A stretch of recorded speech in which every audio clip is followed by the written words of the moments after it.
Marisa Matias, Vice Chair of the Tax Ruling Committee.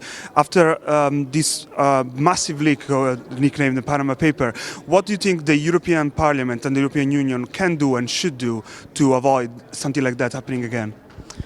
We need to do something, that's for sure, because we didn't do anything till now. Honestly, what we did was to denounce some cases. I think the Parliament had a role on that, but not more than this. For instance, we had the chance in the anti-money laundering directive to do something proper saying, but we didn't do it.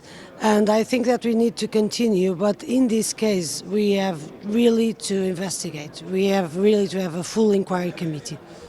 What do you think that the similarities between the case with the LuxLeaks or with what's happening with the Facebook and Apple and all these companies that are accused of tax evasion? What are the similarities between this and the Panama Papers scandal?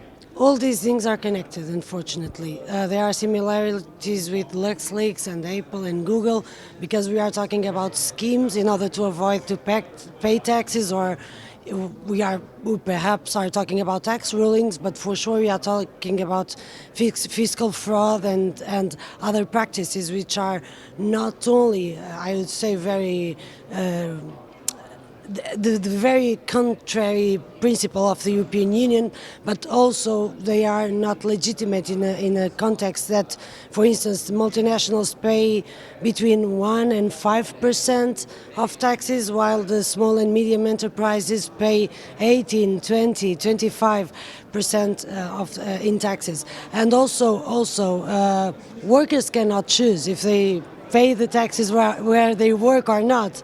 So we have this huge competition, they are all linked, but unfortunately I think that the major problem is not only a tax issue, it's a corruption issue, it's a money laundering issue, it has also links with politics, and I think that's the crucial side. Talking about politics, there have been names of EU officials and even the case of our commissioner. What do you think can be done to avoid, again, corruption of politicians, especially public officials? Okay, we need to stop tax havens. It doesn't work, it cannot work. We need full transparency. Even there are some tax rulings which are legal, so why not to make them transparent and clear to everyone? I don't understand the reason. That's a key issue. But another issue I think is crucial is that we need to separate the political power from the financial power.